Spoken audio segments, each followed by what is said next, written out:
You gave up a TV job to start a podcast in your basement. If that doesn't scream midlife crisis, I don't know what does. It was Championship Sunday here in Indianapolis. What's the mindset then coming in as a defending champion? I want to win. No, I want to win. The young lady over my shoulder, Caitlin Clark. Not the best looking guy. And I don't think anyone's going to sit here and say, Matt Randazzo was really good looking. What has this last month, 2 months, 3 months been like for you? It's an important fan base for the Fighting Illini, is it not? It is. He turned 69 years young last week. He looked good, Coach. Oh, try it. Thank you.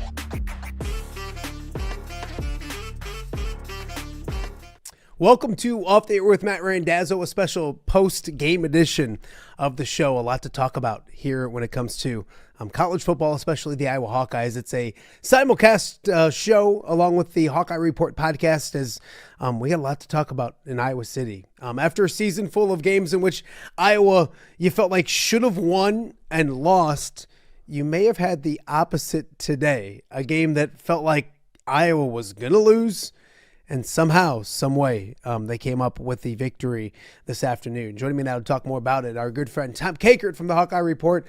Tommy, am I wrong? This felt like a loss most of the day, did it not?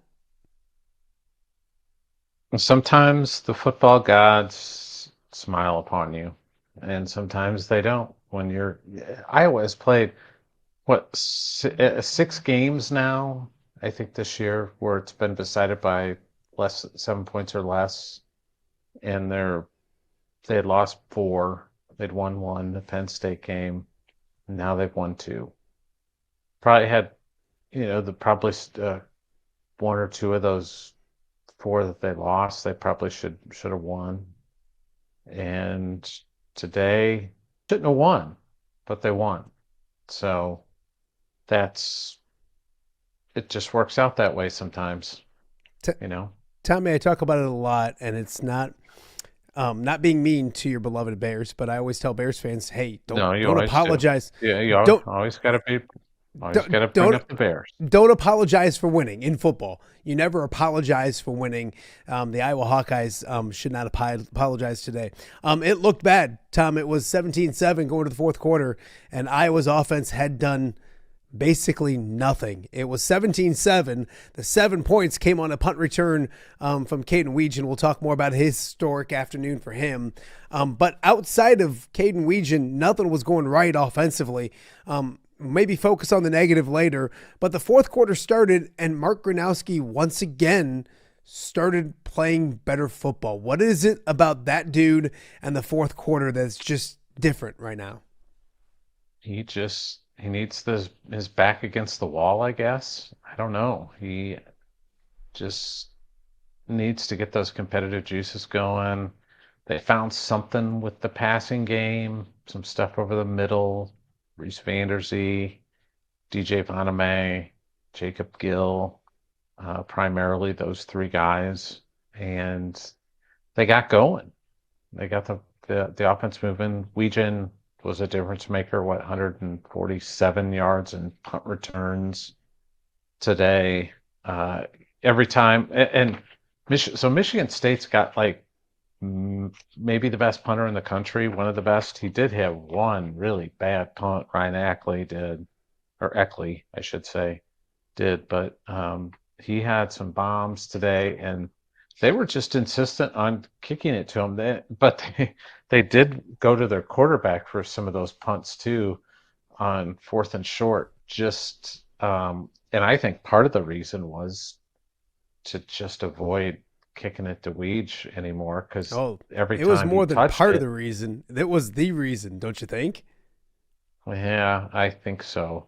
I asked Weege after the game. I said, "Did you start going over to LeVar or somebody and say, can I go in there when it looks like they're going to punt it from the quarterback position when it would make sense to do that?" And he just kind of smiled and laughed. He said, well, maybe I need to work on my safety skills or something like that, just because he could go in there and play safety. I'm like, why not? Why not? Because if he's just going to pooch punt it, and they're going to have guys out there that are not skilled in trying to stop him. So, half the guys will be offensive linemen who have no business of being out there, Or a probably, quarterback. or a quarterback. Yeah. Yeah, it may have behooved them to try and get him out there. Maybe they'll work on something like that, but I don't know if Nebraska will do anything like that. We'll see. Yeah. We'll see. Tommy, it was a historic day for him. He gets the punt return for a touchdown. If you listen to him after the game, and here's what's crazy. I listened to Coach Smith from Michigan State, and they said, basically said, coming into the game, we knew how good he was, but we wanted to challenge him first. What? You wanted to challenge him? Like, it didn't make any, like, honestly, I'm listening to it on the way home, listening to the post-game show on the Hawkeye Radio Network, Dolph, Pat, killing it as always. And they played that, and I'm like, why would you even, here we are week what of the season? We're week 11, and your thought process was, let's challenge him first. Scott Docterman followed up, God bless Scott, and he was like, so you wanted to challenge him, and he's like, of course we wanted to make it difficult and tackle and all those kind of things and do it correctly, but at this point of the season, you don't challenge Caden Weegan in anything when it comes to the punt return game. So I was surprised by that. But other than that, and by the way, his post-game interview on the radio, and we had him on the pregame as well. He's a really fun young man. He's a really fun, personable, energetic, nice human being. So go check that out on both of those shows. It was a lot of fun. But anyways, he becomes the record holder for kick returns for a touchdown at Iowa.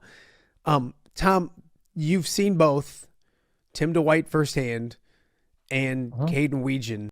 I don't know how he does it. He just whatever the guy coming down at him does, he just makes him do the opposite. It's like he's got one of this Jedi mind trick on these guys that they just don't attack him. It's very odd. He's like a pinball where if he's caught, he just bounces the other way.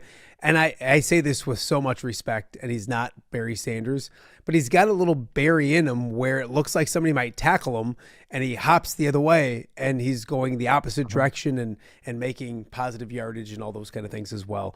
Tommy, so congratulations to Caden Weegan, but he was it. Fourth quarter, things start looking better. They get it to 17-10. After they finally hit a big play, they settle for a field goal. I think the third down pass goes off the crossbar, and the boos come down. Yes. They still felt like they couldn't get out of their own way on offense at that point, right?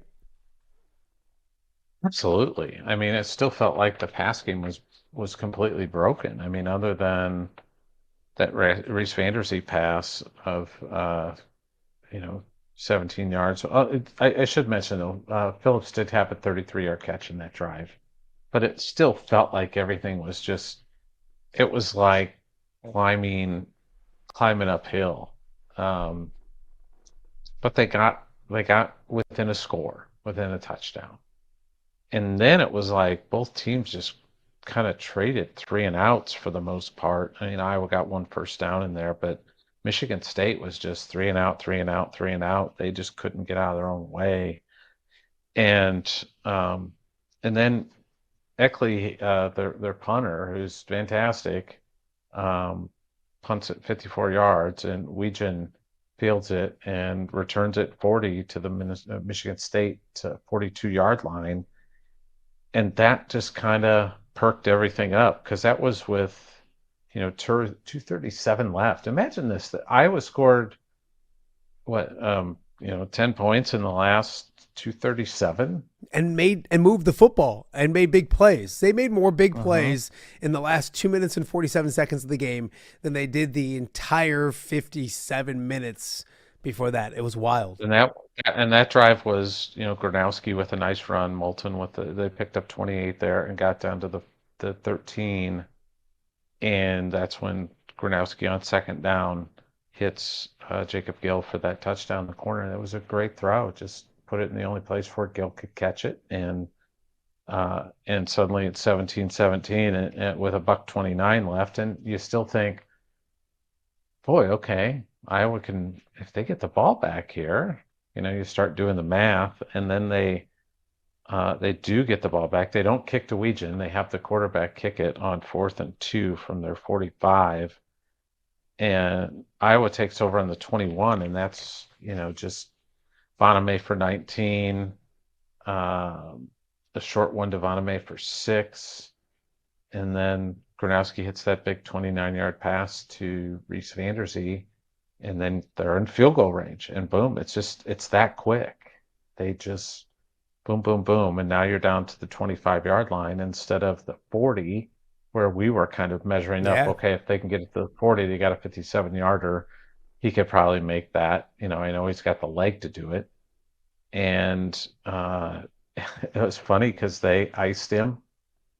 They iced Drew Stevens, and he missed the 44-yarder the first time when they iced him, when they called the timeout. And then he comes back and he makes the second one. And they don't ice him. And it's the game winner. That's his, third game winner, fourth game winner, I think. Yeah. In his career. I know he had the one last year against Nebraska, and had another one too. I can't remember what it was, but he's had a couple. So good for him. Yeah, no, big plays down there. I felt like receivers, Tom, we'll talk a little more about Mark Gronowski in the first 3 quarters here in a second, but it felt like receivers made plays in the fourth quarter, which I think you look back through the season, and we've kind of talked, I don't think receivers did Mark Gronowski too many favors, and they were winning, like even the Jacob Gill touchdown pass. I mean, it was a really good pass, but Jacob Gill went up and made a play. Reese Vanderzee went up and made a play. And it's something you haven't seen a ton of this season that you needed, and they got that. Tom, I think Iowa scored. You could probably have it in front of you. What was left on the clock when Iowa scored to tie it? Wasn't it $1.50? 129. 129. So think about that. We're kind of, and we even said like, wow, like they're probably, if they go to OT, where, like, should we go down to the field and all that kind of stuff? That was the best case scenario, right? At that point, we're like, best case scenario for Iowa is overtime. If you would have told me that with 129 left on the clock, Iowa was going to get a stop, get back into field goal range, and win it in regulation, I would have thought you were crazy. Kind of talk about that, because it was a big stop on defense. Iowa got the ball, made that big play, and next thing you know, boom, they were there.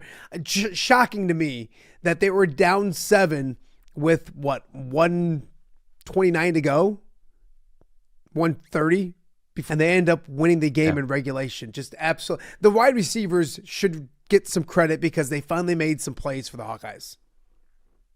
Yeah, they did, and they went up and made plays, and it was some good passes by Gronowski to get it to positions where those guys could go up, and Jacob Gill could go up and make a play. Reese Vanderzee could go up and make a play.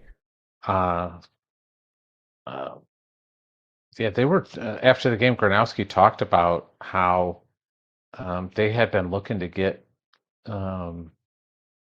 Reese Vanderzee in that press coverage, where he could go up and just try and make a play and get him something down the field, and that's when Michigan State goes to it, and they're able to connect on that play, and he goes up, makes a big time play, and that gave Iowa the opportunity to make that. They're trying, still out there fighting and trying, and a lot of teams wouldn't be in their situation, but they're still out fighting, trying, looking to win games, and played hard. They really played hard today, but they didn't get the result. I thought it was interesting because being up in the press box, you had, nobody's really, and I'm not trying to make it feel like it's a sports bar and everybody's like yelling and screaming and all that kind of stuff, but you got a vibe from the Michigan State beat writers, even when they're up 17-7, that they're going to figure out a way to lose the game. And then you had the Iowa beat writers that were just like, this looks awful. Like and I think everybody felt that Iowa was going to come in, be frustrated, kind of get out to a great start and cruise in this one.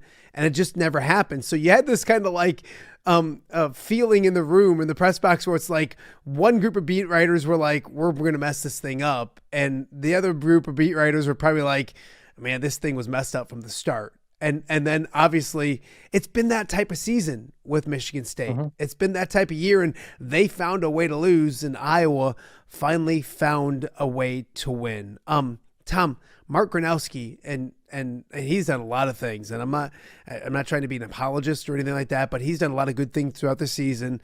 I think he leads the team well. He's a winner. There's so many pluses you can put into it.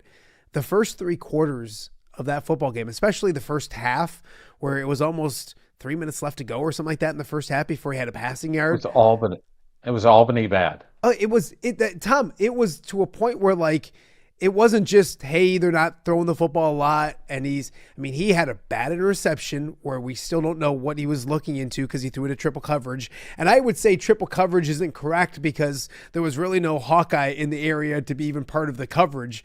So, and then the fumble was probably an ill-advised play on his part to try to shovel it, and it gets knocked out before he shovels it.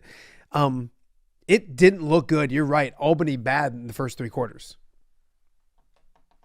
Yeah, Mark Gronowski was bad in that, just that first 3 quarters. I mean, he was 30 yards passing, just could not get anything going through the air, had the bad interception, just not, he wasn't effective. And I was surprised because I thought coming in, they're giving up 220 plus yards of passing a game, and I thought, boy, Iowa's going to come out firing, and they just could not get anything going from a passing game perspective. It felt like the Albany game all over again, where Gronowski threw for 44 yards in that game, and basically Iowa in the second half just punted on even trying to throw the football because it just wasn't gonna. It was not a worthwhile endeavor. But to his credit, he caught fire in the fourth and made some big-time throws. He's just one of those guys that maybe starting fast is just not part of his DNA, but boy, he's finishing strong and making big plays when you need him down the stretch. And he did that again today, got him to the finish line. And then, you can't leave out Caden Weegan. Weegan was just so huge in this game. He's just such a difference maker, flipping the field between the punt that he punt return that he had for a score to that big 40-yarder to another big punt return. I mean, every time he touches the ball in a punt, you think it's going. You just do. And they got it's so bad they had quarterbacks punting. It's an amazing what he's done. Hey, we should mention the defense too, because I thought the defense bowed up when it had to. They had their struggles. Carson Shire was terrific today. 10 tackles, 3 for loss. I thought he was outstanding. I thought Lutmer was really good. Mentioned that they played without TJ Hall, and Lutmer got the start. Watson played a lot at corner too. And they played pretty well, I thought, for the most part. There were some periods where they were giving up too many yards and tackling was kind of shoddy, and they didn't do a great job in pass coverage. All those things are true, but when they needed to get the stops, they got 3-4 in a row against Michigan State, and that's what saved the game for them. Was they came up big, just like Gronowski came up big in the fourth quarter. For the offense, you saw the defense do the same thing. Well, Tom, I think the defense's biggest moments were, it's a $1:29 to go and 3 timeouts, I think, for Michigan State, I think. And it's like, for that defense to get a stop and actually have Iowa a chance to win the football game is different than what happened against Oregon, and different what happened in other games during the season. Indiana, they gave up the touchdown, those kind of things. They got the stop when they needed to the nose. Now, it was Michigan State and not Oregon and Indiana, which is probably a bit of a difference as well. But that being said, hats off to the senior day stories. I know coming in, we've talked about this group a lot, but I mean, you think about it, Tom, storybook endings for, Drew Stevens, check, Caden Weegan, check. I mean, there's a lot of, Mark Gronowski's fourth quarter. I know he hasn't been at Iowa City for 5 years. Yeah. I mean, Jacob Gill played really well. Kind of cool to see the seniors make plays when they needed to the most. And it really does disguise something, Tom, because there was other talk in the press box about if Iowa lost this game, they didn't, and you don't have to worry about it. But if they lost it, I mean, that's a 3-game losing streak. That's as bad of a victory since who knows when. So I think winning cures a lot, but that was really close to being a huge loss for the program, wasn't it? It would have been an ugly week. Would have been a really ugly week, because now that at that point, then you're staring at going to Lincoln and potentially finishing out your regular season 6-6. And that would have not been great. Life would have not been good. You can explain away 4 really close losses, but then you're starting to get, it's 5. What did you say? 5 losses by 18 points or whatever. Then you're starting to spin your wheels a little bit here. And instead they got a big win, and then we saw what happened in Nebraska tonight up in Happy Valley, and it's a short week for them too. Yeah, they're going to be at home, but they had a late night game. They're not going to get home until the wee hours of the morning to Lincoln, and they got to turn around, get ready. I know it's different week because I don't think they have classes either this week. Like Iowa's players don't have classes, so be a little different. But yeah, we'll see what happens. It was awfully close to being an awfully big loss for Iowa, but it's a victory, and that's all that matters. They get the victory, and they'll head to Lincoln. We're going to talk about what's to come in Lincoln, and then a little quick women's basketball. Both of us were running around tonight, so we didn't get to give our full attention to the game, but the Iowa women come back from Orlando 2-0 and still undefeated. So we'll do all that and much more. Stick and stay. It's a special post-game edition of OTA. We'll be right back. All right, be honest. Are you craving Hungry Hobo again? That fresh sliced meat piled high on those amazing sandwiches, hot off the grill chicken and steak with all those delicious toppings, the biggest and best selection of baked potatoes, or simply some waffle fries dipped in cheese. Well, now that Quad City favorite is even easier to get. Download the Hungry Hobo app today. Order ahead, skip the line, and earn rewards all at the same time. There's Double Points Monday and exclusive specials as well. With 12 locations in the Quad City area, it's Hungry Hobo. Now even easier to find, but still hard to resist. Rafferty Funeral Home, dedicated to serving families in the Quad Cities since 2007. Hi, welcome. Here, come on in. An experienced staff plans each service to reflect the unique life and legacy of your loved one. Rafferty Funeral Home is proud to serve our community with dignity, respect, and compassion, helping you to celebrate your traditions and lasting memories no matter your faith, culture, or budget. Rafferty Funeral Home in Moline. Call today to discuss prearrangements.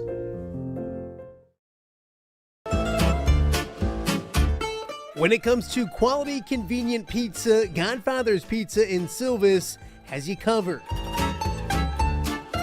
Featuring a beautiful dine-in area, delivery, and a carry-out window. Godfather's Pizza is that pizza you grew up with, not a convenience store. You see, at Godfather's Pizza, the dough is made fresh daily. That mozzarella cheese is shredded fresh and never frozen. And those toppings are abundantly piled high each and every time. Locally owned and operated since 2010, Godfather's is a huge supporter of local athletes right here in the Quad Cities. So come on by and check them out at 1211 Avenue of the Cities in Silvis. Order online at godfathers.com and reunite with that same delicious pizza you grew up with.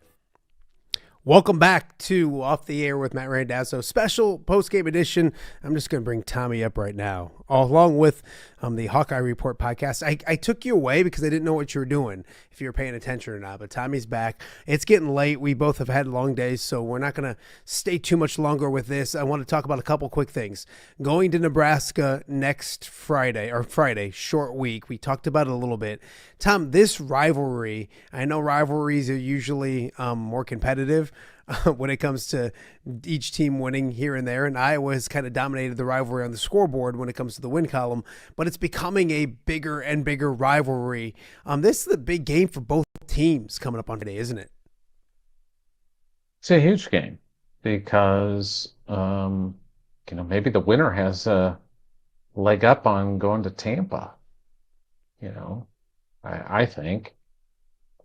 Don't know that for a fact, but it seems like that's where this is headed is, they probably move up in the pecking order. And so whoever wins now, like I said, they're traveling back from Happy Valley, a late night flight back. So they're, gonna, but I doubt they have classes this week. Iowa doesn't, I know. So it's, they get plenty of rest, but it's still a lot of travel, still a lot of travel. Did anybody ask if he might be available on Friday? Didn't play today? Didn't, but the good news was he wasn't in a sling anymore when he was out there for the senior day stuff. Mm-hmm. So potentially maybe he gets back. We'll see. See what KF says this week. But yeah, the good news was all the three linemen, Bo Stevens was back and Pieper and Dunk were back. So they had the complement of guys. The only other guy that was out was Hayden Large. Of consequence was Hayden Large. So Tommy, the women's basketball team, real quick, we'll end with them. They go down to Orlando. They beat Baylor. They're without Chit Chat Wright tonight. Upper body injury is what they said, day to day. So she didn't play tonight, but doesn't seem like it's anything that's going to be too long term. So they play without Chit Chat Wright, and they played well through most of the game. I got to check it a little bit, led by as many as 11 in the fourth quarter. Boy, they had to hang on. Ava Heighton had a really good game. Bottom line is Iowa's still undefeated after their first two tests of the season between a top 10 ranked Baylor team and I think a Miami team that's going to be an NCAA tournament team as well. Your thoughts quickly on what you've seen, and I know you weren't locked in on it, but good news for the Iowa women. Yeah, it's great that they got 2 wins going down to Orlando and got 2 tests. I mean, Baylor was 7th in the country and they were able to hold on and win close games. And that's something that they struggled to do last year, if you remember, especially early in the year. They're going to let some games get away with too many turnovers, too many mistakes. And this year they seem to have figured that out, at least early. And Taylor Strumlow really stepped up and with Chit Chat out. The other night the Baylor game, she hit a couple of huge buckets. And tonight she had, like 7 points, 8 assists, something like that, or 8 and 7. I can't, something like that. She is playing really good basketball. And I don't think we should ignore that too, that she's really good. And she's one of the leaders of the team and she's being asked to do more right now with Chit Chat out. And she's responded so far very well because Miami brought a lot of more pressure to that game, and she was able to help handle that. So really good wins, and now they'll play Western Illinois next week. And, Iowa State's on the horizon. I think some Big Ten games on the horizon. So they're a Connecticut game at the end of December is on the horizon. Even Fairfield, Tommy, is a good non-conference, maybe mid-major school as well. So Great trip for Iowa. I will mention Stremolo finished with 7 points, 8 rebounds, and 5 assists. So a good all-around night for her. And as we mentioned, Ava Hayden, 9 of 11 from the field. She had 20 points and 6 rebounds, 17 and 12 for Hannah Stolke as well. So Iowa gets it done. I know they got some good defense from Kylie Feuerbach. I know, shocking, late in the game, and she hit some free throws and they win. And a win is a win is a win. So Tommy, I'm going to let you get out of here. People listening to this for the Hawkeye Report podcast, real quick, Tom, and this isn't to like, oh, Tom, you work so hard. It's a holiday week and you're amazing. It just shows how busy this time is for Iowa athletics. You had Iowa today. The women are coming back. The men play Tuesday and Wednesday out in Palm Springs. You come back and you got the football game coming up on Friday. And then I believe it's the Cyhawk wrestling coming up. So it's just a crazy busy time when it comes to Iowa athletics right now. Yeah, and then after they, get back from Palm Springs, and then you've got the Nebraska game. Then it's the men's basketball team Tuesday. That following Tuesday is up in East Lansing, facing Tom Izzo. And you'll get the bowl stuff as well, so that after that Friday, come Sunday, you'll figure out where you're going and all those kind of things as well. Are you going to East Lansing too?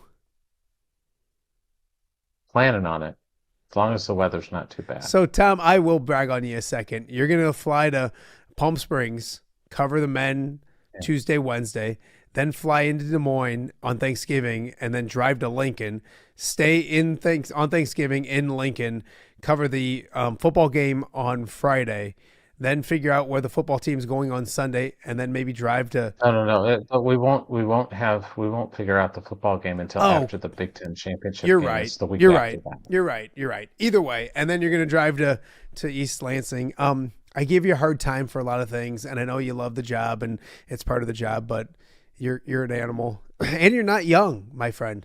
So take care of yourself. You're old. That's a nice way to say dirt. Old as well.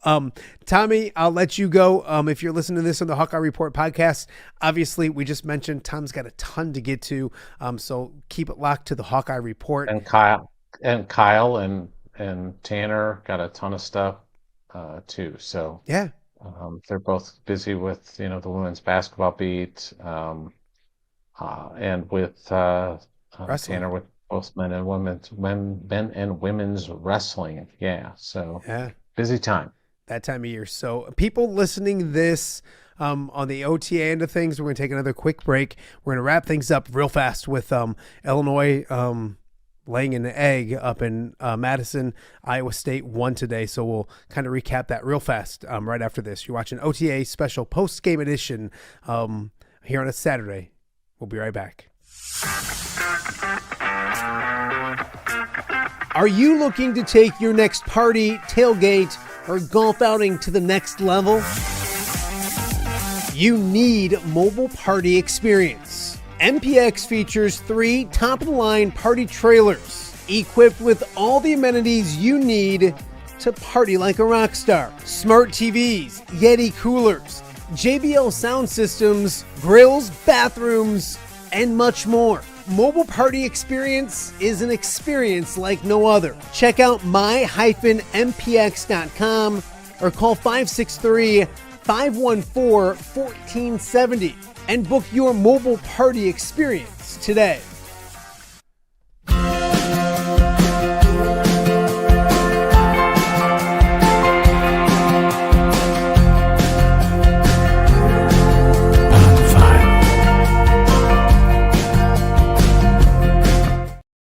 Give me the keys.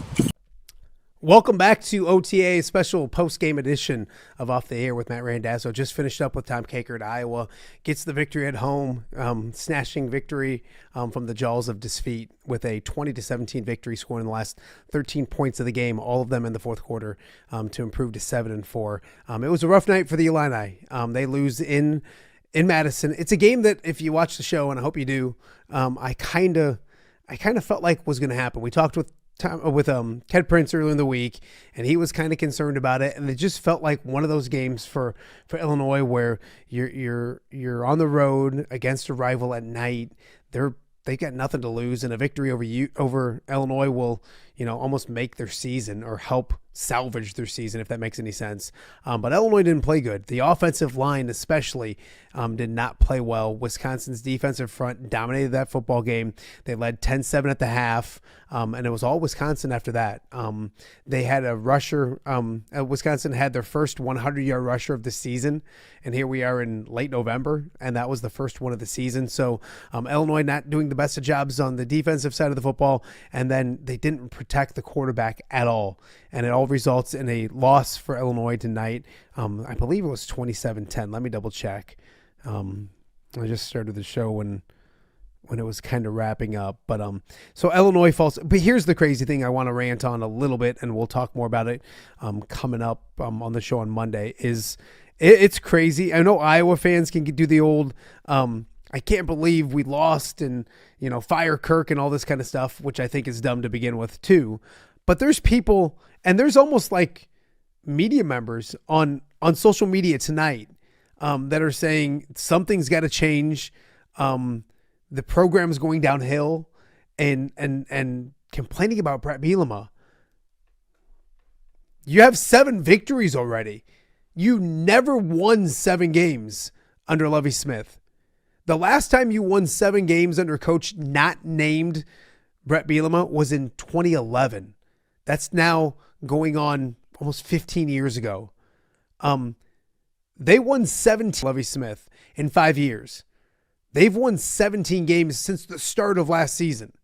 It's crazy to go on social media and start complaining about Brett Bielema if you're an Illinois fan or an Illinois media member. First off, you're a media member. Shame on you because you should know better.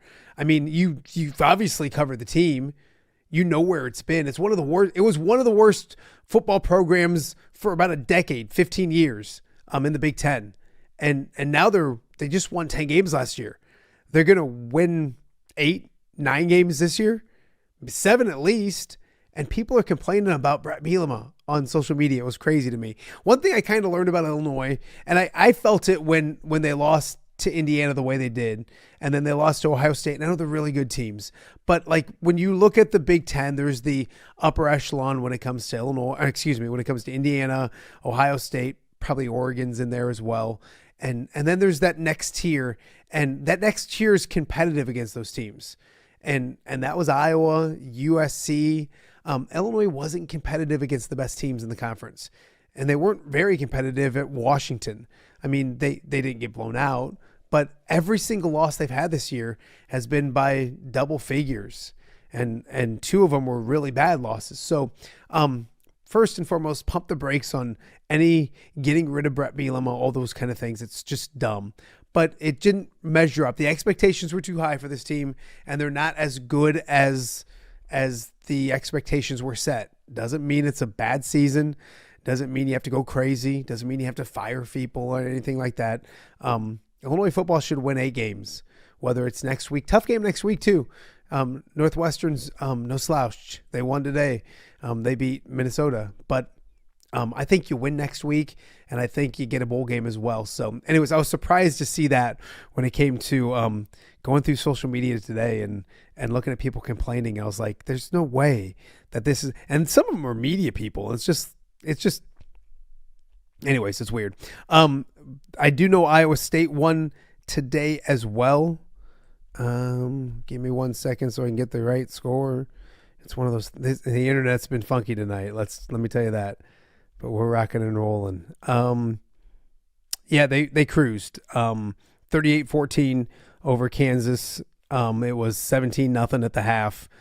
So a good game for the now 7-4 Iowa State Cyclones. Rocco Becht, 18-23, 3 touchdowns, 241 yards. Carson Hansen had 120 on the ground and a touchdown. So it's crazy. We've talked all about this football season. In fact, just like a week ago on the show, we asked which was the best football team of our 3 that we kind of look at with Iowa, Illinois, and Iowa State. And Iowa is 7-4. Illinois is 7-4. and Iowa State is 7-4. So a lot of parity between the three teams that we talk a lot about here on the show as well. So anyways, that's it for tonight. I'm tired. I'm going to bed. We'll have a full show coming up on Monday. We'll have a full show on Wednesday. No show on Tuesday. We'll remind you guys on Monday.